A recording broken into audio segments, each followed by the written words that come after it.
Do it. Hello, my name's Noel, and I'm here with Greg Haskins on the Sticks Out podcast. And Greg is a contact poise spinner and probably a close to 5-ball juggler at this point. Oh And yeah, I'm running 5. okay, all right. And lives in Boston, Massachusetts, and is a Boston native. Say hello, Greg. Hey, what's going on? Cool. Yeah, and I was kind of interested to have you on the podcast. You're probably one of the youngest people I've had on the podcast, actually, simply because you're kind of like the bad guy of flow arts, whether you meant to generate that image or not. Tell us a little bit about that. Oh man, I really didn't mean for that to happen too, but it's for sure what happened.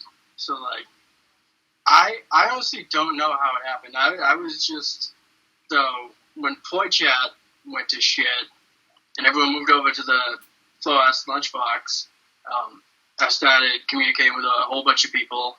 And we would always just like make jokes and be super sarcastic.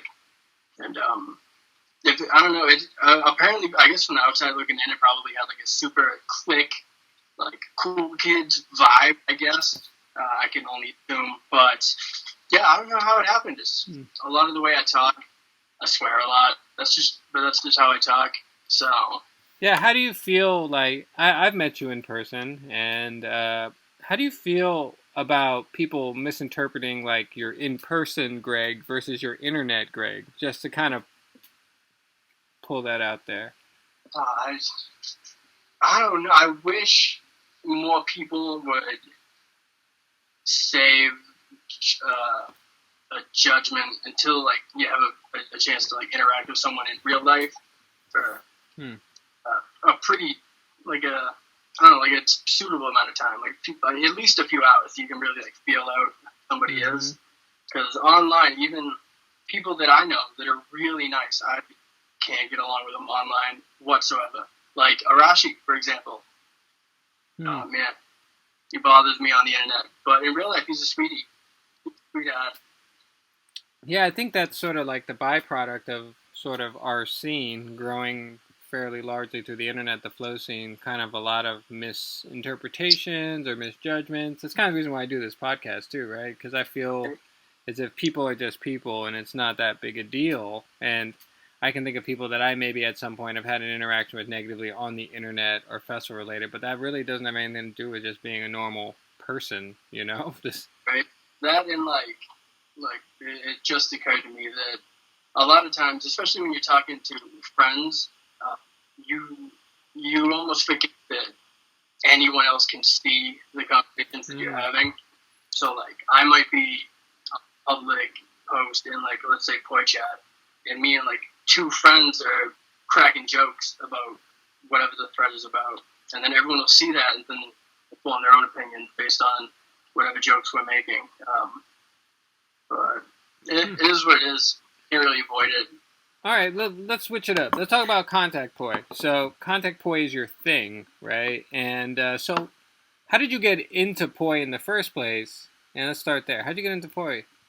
Uh, so I want to say it was like 2011, and a bunch of my friends at the time started going to like raves, and I was super resistant to that as well. I wasn't into it, but then I was also taking drugs at the time, so eventually of course, I went, and they were great. And then a few of my friends they started to spin boy, and again, like, super resistant. I wasn't into it. I thought it was super lame.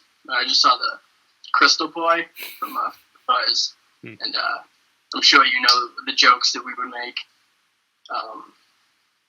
And yeah, so one night, like after they had been spinning for at least like 6 months, something like that, I was actually I was having fun with some psychedelics, and turns out I wasn't having fun, and I just wanted to do something to take off of it. I couldn't find a way to focus and like not just not want to be high. So I had my friend teach me something with poi, and I've pretty much been spinning poi ever since. And I haven't taken a psychedelic ever since either, so it's interesting. Wow. So like, let me ask you, what kind of person were you before you spun poi versus like after you spun poi? I mean, granted, I know that's not like a line like that night per se, but maybe in some ways it is.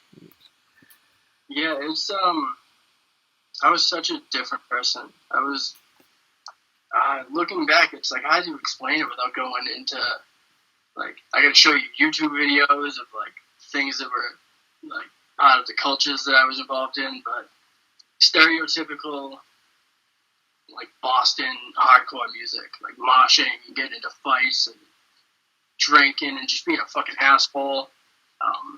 So that's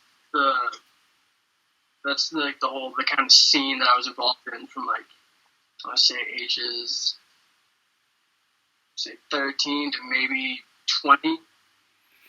So like that's the type of crowd that I would hang out with, and we were also really big, like partying, drunk, doing all sorts of drugs. So we wound up at raves. Yeah, I don't know, man. The prop community on and countrywide, worldwide, it's just fucking crazy. I don't even have the words to explain like the difference in who I am now as opposed to then. Yeah. Like, what like do you feel as if spinning props and that like practice regimen you had to sort of grind yourself into has improved like other aspects of your life? I'm assuming you have some kind of practice ethic and routine in your mind. Yeah, it has. It's like practicing and accepting failure. It's helped with pretty much any task that I do, like whether it be like putting together IKEA furniture or I don't know, whatever it could be. It's interesting though. It's helped my patience a lot. With, like, trying. Did you say patience? Wait, what? Did you say patience? Yeah, I used to be like a very impatient person when it came to like figuring out anything really, and I don't know. It's helped me become a more patient, problem-solving kind of person. Yeah, I could see that. Yeah, I know. So, how did you find contact poi then? Like, how did like contact poi? I mean, appear versus out of like crystal poi. So yeah, once I started spinning LED poi, I found a fire poi pretty quickly, and one of the people, like one of the guys who ran like a production company that would throw all the raves that I would go to, he was in juggling and still walking and circus shit as well. So he would have a spin jam with like 5 spinning. So I would start that. I would meet people at various skill levels, different disciplines, and someone there had contact poi. And at first, I also wasn't into it. I was super don't let go of your poi, all about patterns and 3D. I used to watch like old Mike Parisi videos, and I would be super hyped on all of his tech. Then my buddy was like, just try it. Just try to throw a contact roll. So one night, I tried a contact roll, and it worked out like pretty all right. Like the first one I did. I was hooked immediately. The feeling of throwing it and hitting your arm, rolling down. Man, I don't even know how to describe it. It was sick. Right? Like you do contact staff. I'm sure you know, like first time you ever did like a contact staff roll or whatever. Oh yeah. I like the feeling of like I would never know that this prop would be able to do this thing unless someone else told me that the prop could do this thing. It's like right. I would never pick up a stick and like blast an angel. Like that would never happen. I would never my mind would never invent a way to figure that out. But I really enjoy that there's like a body of technique that exists that has explored the human body in contact with it, like from history. Because like I'm assuming you're probably finding a lot of. I mean, contact juggling is fairly old art form, and It really is. baton twirling is old too. So yeah, you know what's crazy? I actually don't follow much contact juggling because a lot of it aesthetically, it's different enough to where it catch my eye the same way. There's something about the tether and the handle, and how uncontrolled that looks that really just catches my eye. yeah, no, I guess that's interesting. Just the it's cool how it has the dualness of like a rigid thing and a soft thing, right? Like, which is kind of nice too. I mean, now they have these like stiff ropes. I guess like the world is changing for contact boy. You use a stiff rope for your contact boy? No, not at all. Oh, Not at all. You want nice, flimsy. Well, I prefer you. I recommend half inch cotton rope. Super flimsy, not stiff whatsoever. Really good for like +2 tangles. Yeah, it's great. Everyone always likes weight in their handles too. Get that out of here. no weight in the handles. None. Not. I don't even. I used to have like 5 inches and like a fat like knot, like a tied off rope knot at the end, and then I like worked my way down to 0 wash it ever since I met Justin Benson, and he used to have no weight in the handles. And if you've ever seen him, like, whew, that's something else right there. Yeah, Justin Benson's J Beast is unreal, dude. He's crazy. He really is.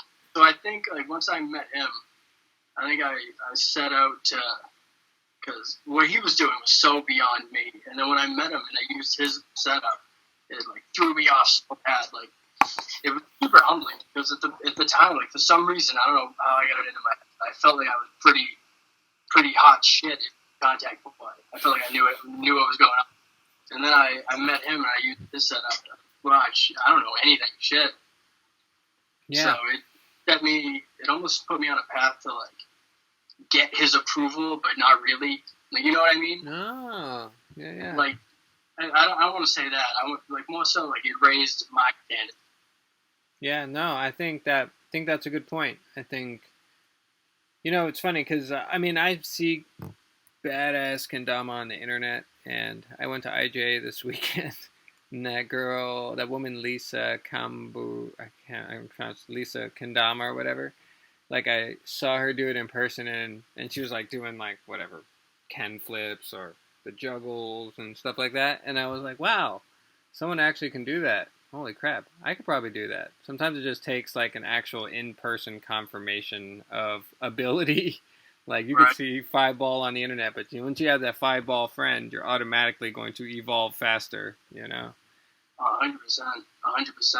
Once I met, like, I want to say, Justin, Benson, Hindi, and Chris Kelly, it like changed my whole like perception of like what I thought was good, and like, I don't know. It's weird. Like elevated what I wanted to be able to do. I'm surprised. You know what I mean? Like the skill level I wanted to retain, it just elevated it so much. And so you only do contact poi and juggle, or are you like starting to like broaden your spectrum of flow or juggle stuff?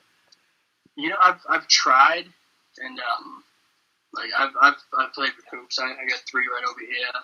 I have a unicycle right there. But all I really do, and like even with juggling, like I was able to run 5-ball, and then like I didn't care for months. And then I saw somebody, I don't know, and then I just saw it. I had a dream where I was doing 7-ball, and then I flashed it. And then I was like, all right, yeah, that's fine. And then I went back to poi. I don't know, there's something about poi. It's like, even when you feel like you beat it, like there's so much more. What are your thoughts on the poi community? With poi, there's so many different frameworks that like intertwine with each other, and you can mesh and blend. And me personally, I want to be proficient at all of the frameworks, and I want to try to be able to string them all together in a way that feels and looks effortless. And I don't think I'll ever reach that goal, but I think that's why I can't focus on anything else as much. So yeah, what are your thoughts on like the poi community in general, like on the internet? On the internet, Yeah, fucking awful. On the internet, awful. it's awful. It is terrible. What makes it so terrible? Like maybe I have like a biased view of it because I've been part of it for 8 and 9 years now. But generally speaking, it's fucking rough. Like you're lucky if you find like maybe 5 people that you vibe with, and even then, that's not a sure thing. It's so I don't know, man. It's changed a lot, at least in my experience. Maybe it's just because like I've had the opportunity to like travel and meet a lot of the people that I have interacted with online, but I don't know. It's just so in poi chat. It's super. It's such a fucking boys club, and it's gross. Every other day, I see somebody getting yelled at for fucking saying something that they shouldn't be saying. But it's also super easy to forget though that in like specifically poi chat, which is like the biggest Facebook community for poi, most of the people in it are like 18 and younger, like roughly around like 18, 19, 20. Super easy to forget about that. So like here I am, fucking 28, trying to talk to 19-year-olds to think they're hot shit because they do anti-spin flowers and the girls that like it, I guess. I don't know. But in real life, it's great. in person, it's great. Everyone's a sweetheart. Even if they're not, when you see somebody spinning poi, like you don't see it out and about. Like you go to if you go to the park in any major city, you'll probably see somebody juggling. Someone will probably play with hula hoops, but you don't see poi often. So when you do, you can like run up and like you have something that everyone's hyped on. And then at jams, it's great. Everyone just vibes and learns from each other. So in real life, it's the shit. Yeah, no, I think I could see that. So I wonder. So what are your poi goals in the next few years? Like, what do you want to do? Like, what are you gonna make a contact poi thing, or you know? So to be honest, like I don't have any for sure goals. I'm sure because like I get inspiration for like a visually pleasing video all the time. See like a really cool location. I want to get a shot over there. I think ultimately is what I'm gonna try to make like a comprehensive contact poi tutorial from like the foundation of it, like cradles, arm rolls, balance points, all of that, and then progressively go through everything I know. I don't know, because like kind of like what Nick did with Playboy, how there's like he has the beginner, intermediate, and advanced tutorials, which how I initially learned poi. Like once I found him, my buddy taught me like 2 tricks. I immediately went there. I learned everything like in each tutorial. I think, in my opinion, that's the best foundation modern day poi spinner can have. So I want to do something like that with contact poi. And I know that like I've spoken to like maybe 3 other people who have the same idea. No one's done it yet. Maybe we could all collaborate on it, but that's easier said than when everyone's in different parts of the country. But I don't know. I think ultimately that keep practicing, keep doing fishtails, having fun, pretty much. Yeah, how like what keeps you motivated to keep spinning and doing stuff like this? I don't know. It comes and goes. Well, a lot of it is like personal drive. Some of it is you saw someone else do something cool. Do you want to try and put your own spin on it, or even just learn right? I don't know. What used to be a goal of mine, or like something that would keep me going, would be like, I don't want to say that like I sound like such an asshole, but like staying relevant and staying like like trying to contribute in a way, like in the spin, like the instructor realm. that's something that did keep me motivated for a couple of years of that. That loses its hype also. So now I don't know. Now it's been because I like it, not because I'm trying to like meet criteria for something that I want to be a part of. Right. Yeah. No, I think I'm spinning. It's funny. I was talking to Sage just now, and we're just talking about how can you keep spinning for 23 years. I'm thinking, well, she's 50. I was like, damn. And just thinking about like how do you stay? She looks great, but how do you stay focused and on like stay in it? And I think said something interesting. There's a lot of deaths and rebirths, and over the course of her time as a fire spinner. And I know that might initially sound sort of like a little bit. Yeah, shit. But it's actually kind of true, right? Like it really is though, because like even for myself, like I like the hobbies led me down so many different life paths that like I've died and was reborn maybe twice already, if you want to look at it like that. Yeah. But, yeah. That makes a lot of sense. Yeah. So like, where do you see Poi going? Like, where would you like to see the Poi community like move towards? Because in a lot of ways, you have that power. Probably I have that power to sort of steer it in a direction, right? Like I personally. Hey, don't put that evil on me, Ricky Bobby. I'm just saying, like, I'm a part of communities that are still positive. Like, for example, the contact staff communities stayed pretty chill. You know what I mean? Like, some of the fan community seems pretty chill, the boot gang community, but for some reason, this Poi community, and you might be part of some of the reasons these younger people, but, like, how would you like to see it grow or move in what direction? Whether it's, like, emotionally or technically or in other aspects. Me personally, I would like to see the community, like, I don't even know. There's so many different factions of the community, like so many different sub-groups within the larger community, like the people who do contact, there are people who do 3-poi, and then there are people who juggle. So, like, regardless of what I want, there's always going to be something for everyone, but I see a lot of people trying to shift the focus over to dancing, and that's great. But I want to get more tricks. I want to find more patterns. I want to find cool visual things with just the prop. I'm not a dancer. That's not what I do. So that's what I push. Is more tech. But a lot of people are hopping on that dance train. One of these days, I'm going to show up to a spin jam and get fucking served. Yeah, man, you'd be gliding all over that place. Just sneak in that, So, yeah, keep going. I'm curious about this question because. No, that just fucked me up. I lost my train of thought. What were you going to say?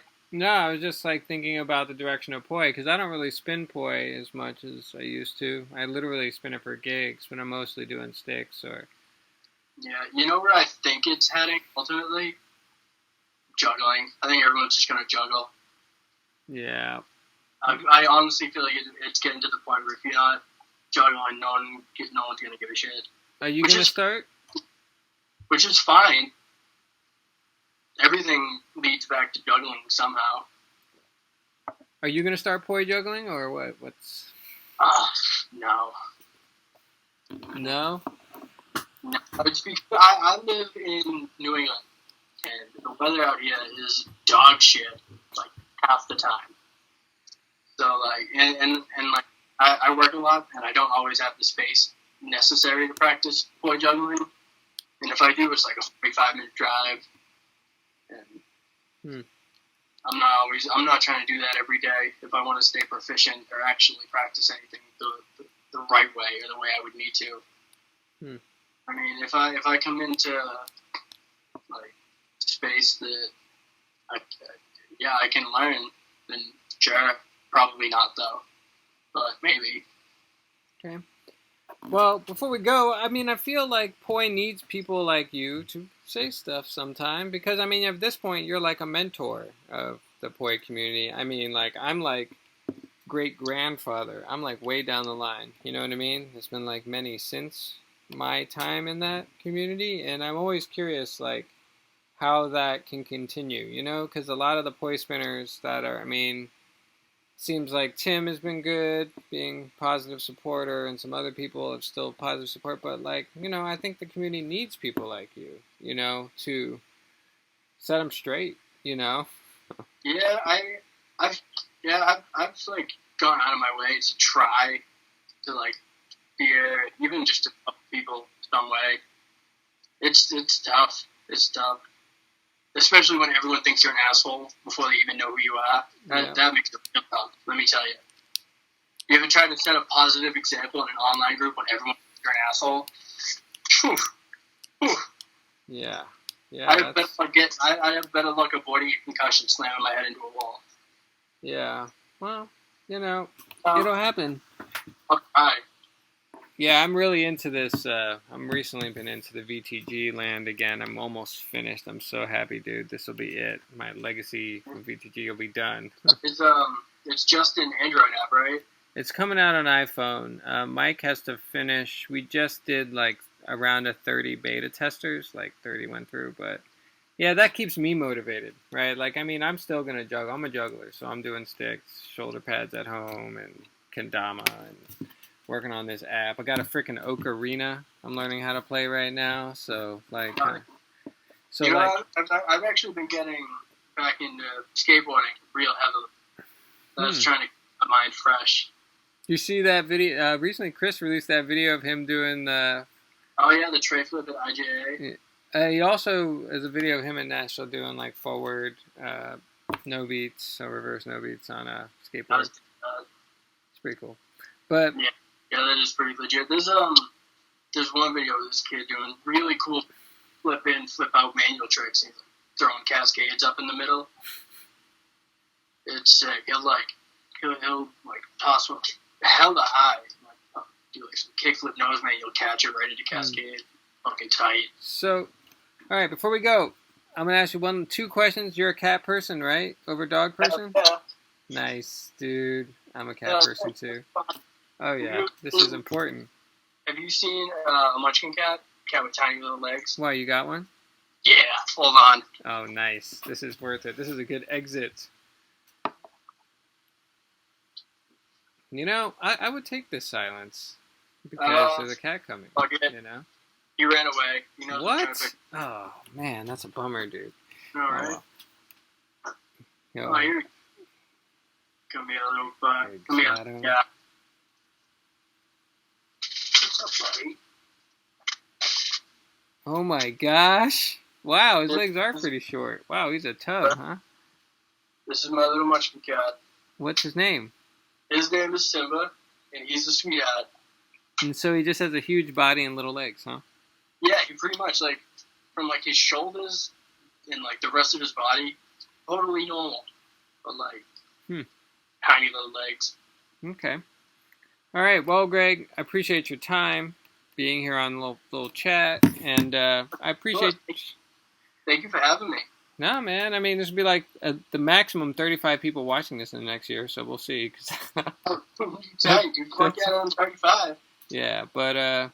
yeah, well, stay online. I'll talk to you later. And everybody else, peace out. Thanks for watching the Sticks Out podcast. And we'll go ahead and stop this.